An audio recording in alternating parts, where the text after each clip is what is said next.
Let's deal with the health committees in community health nursing, BSc nursing 4th year syllabus.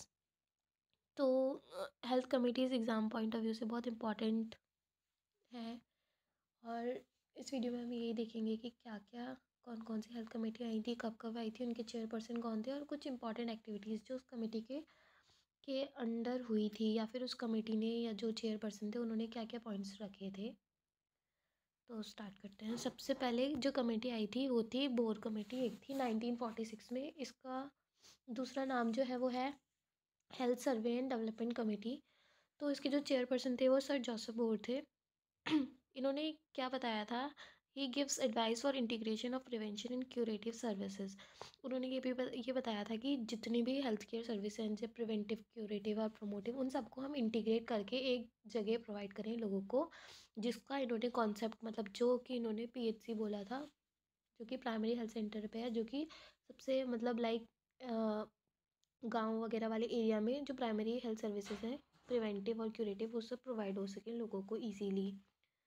सो ये 1946 में आई थी, सबसे पहली कमेटी यही थी। इसके बाद आती है नेक्स्ट कमेटी जो सेकंड नंबर पे है, वो है मुदालियर कमेटी। मुदालियर कमेटी आई थी 1962 में और इसके जो चेयरपर्सन थे वो थे AL मुदालियर। तो इन्होंने इनकी जो कमेटी है ये भी दूसरे नाम से जानी जाती है, इसको बोलते हैं health survey and planning committee. इन्होंने जो पॉइंट्स रखे थे वो या जो एक्टिविटी हुई थी वो ये थी कि मतलब इन्होंने 5 ईयर प्लान्स के लिए ना मतलब अपनी गाइडलाइन कुछ शो करी गवर्नमेंट को कि एक 5 ईयर प्लान होना चाहिए जिससे कि हेल्थ सेक्टर में और ज़्यादा डेवलपमेंट हो सके। और 5 ईयर प्लान में हमने देखा था कि लाइक वाटर क्लीनिंग से रिलेटेड, फूड सप्लाई से रिलेटेड और प्राइमरी केयर से हेल्थ केयर सर्विसेज से रिलेटेड जो भी प्रोविज़न थे वो सब लिखे गए थे। तो इन्होंने 5 ईयर प्लान के लिए प्रमोट किया था। आप इसको ऐसे याद रख सकते हैं कि प्लानिंग कमेटी है तो इन्होंने 5 ईयर प्लान्स के लिए प्लानिंग से प्लान्स 5 ईयर प्लान्स के लिए आगे गाइडलाइन प्रोवाइड की थी। नेक्स्ट आती है चड्डा कमेटी। चड्डा कमेटी आई थी 1963 में और इसके जो चेयरपर्सन थे या चेयरमैन थे वो थे MS चड्डा। इन्होंने क्या क्या बोला, इन्होंने बोला कि इन्होंने बेसिकली दो बातें बोली थी। सबसे पहले तो ये थी कि मलेरिया इरेडिकेशन प्रोग्राम थी, जो प्रोग्राम चल रहा था मलेरिया इरेडिकेशन प्रोग्राम, तो उसमें बहुत सारी दिक्कतें हो रही थी। तो इन्होंने कहा एक पर्टिकुलर मेंटेनेंस फेज़ होनी चाहिए, उसके लिए गवर्नमेंट अरेंज करे कि लाइक कितने लोगों को सर्विलेंस रेट वगैरह पता लग सके कि एक्टिव केसेस कितने हैं और कितने लोगों को क्या क्या प्रॉब्लम हुई या फिर कितने लोगों की सिवियरिटी क्या क्या हुई, वो सब पता लगाने के लिए इन्होंने कहा कि हमें एक मेंटेनेंस फेज़ करनी चाहिए जिससे कि हम स्टडी अप कर सकें इस प्रोग्राम के अंडर जो भी चल रहा है। और इन्होंने ये भी बोला कि जितने भी BHW होते हैं यानी बेसिक हेल्थ वर्कर्स होते हैं और फैमिली प्लानिंग स्टाफ है, इन दोनों को अगर हम इंटीग्रेट कर दें तो शायद बेटर होगा। लेकिन इस चीज़ को बाद में अपोज़ किया गया था कि बेसिक हेल्थ वर्कर और फैमिली प्लानिंग स्टाफ को हम एक साथ नहीं रख सकते क्योंकि दोनों के काम अलग अलग हैं, इसीलिए। अब देखते हैं नेक्स्ट क्या है आगे। फिर आती है मुखर्जी कमेटी। तो मुखर्जी कमेटी के जो चेयरमैन थे वो थे श्री मुखर्जी। मुखर्जी कमेटी हमें इसलिए याद रखना इंपॉर्टेंट है क्योंकि ये दो फेज़ में आई, लाइक 1965 में इन्होंने कुछ बोला, फिर 1966 में इन्होंने कुछ और भी बोला। तो इन्होंने क्या क्या बोला, जो इम्पोर्टेंट एक्टिविटीज़ थी वो ये थी कि जो मुखर्जी कमेटी थी इन्होंने ये बोला कि फैमिली प्लानिंग के लिए सेपरेट स्टाफ चाहिए। हम जो बेसिक हेल्थ वर्कर और फैमिली प्लानिंग के स्टाफ को एक साथ करने की बात कर रहे थे चड्डा कमेटी में, वो चीज़ नहीं होनी चाहिए। इन्होंने बोला फैमिली प्लानिंग बहुत इंपॉर्टेंट लाइक कॉन्सेप्ट है और इसके लिए हमें एक अलग सेपरेट स्टाफ होना ही होना चाहिए। और इन्होंने ये भी बोला कि जो भी फैमिली प्लानिंग है उसकी जो भी परफॉर्मेंस चल रही है, फिर जो भी रेट से चल रहा है या फिर जो भी हम देख रहे हैं उस पर एक पर्टिकुलर ऑब्जर्वेशन रहे, मतलब नज़र रहे लोगों मतलब जो ऊपर हेड है उसकी नज़र रहे। तो ये क्या कर रहे थे कि जो लोगों की फैमिली प्लानिंग से रिलेटेड जो भी स्ट्रेटजीज़ थी जो गवर्नमेंट दे रही थी लोगों को उस पर और जो भी परफॉर्मेंस है उस पर एक मतलब लाइक रिपोर्ट तैयार की जाए और नज़र रखी जाए, उस पर स्ट्रेटजी वाइज प्लानिंग की जाए। और जो 1966 में आई थी जब ये कमेटी सेम चेयरमैन के अंदर, तो इन्होंने ये बोला कि appointed to work out the detail of basic health services that should be provided at block level. मतलब जो भी हम ब्लॉक लेवल पे यानी लोअर लेवल पे जो भी हम हेल्थ सर्विसेज प्रोवाइड कर रहे हैं तो उसके बारे में डिटेल वर्कआउट किया जाए, नज़र रखी जाए लोगों पे, मतलब ज़्यादा फोकस किया जाए कि कहाँ से रूट कॉज क्या क्या निकल के आ रहा है और उसको ट्रीटमेंट प्रोवाइड किया जाए बेसिक लेवल पे। नेक्स्ट आती है जंगल वाला कमेटी, 1967 में आई थी।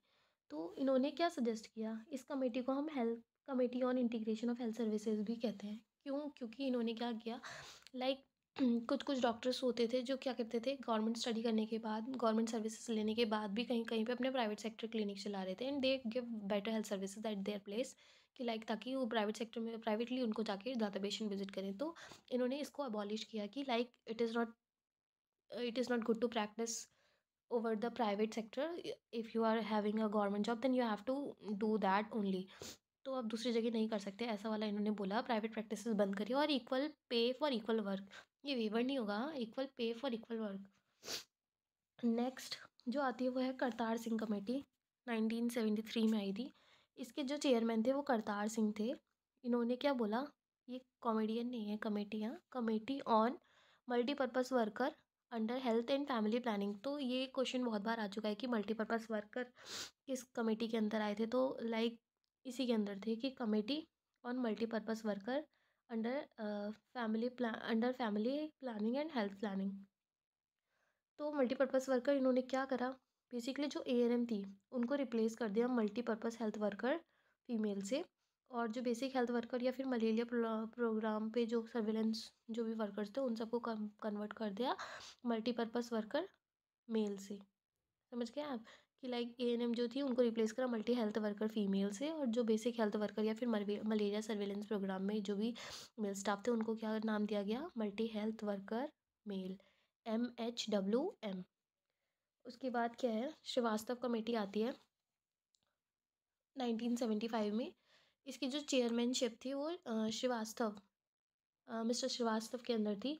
और इसको हम बोलते हैं, it is a group on medical education and support man power. Like इन्होंने हमारे मेडिकल सेक्टर में एजुकेशन को प्रमोट करने के लिए, और मतलब ताकि वहाँ पे स्टाफ ज़्यादा है या फिर एजुकेशन ज़्यादा हो, मैन पावर ज़्यादा हो जाए हमारी हेल्थ केयर सेक्टर की, तो इसको प्रमोट किया गया।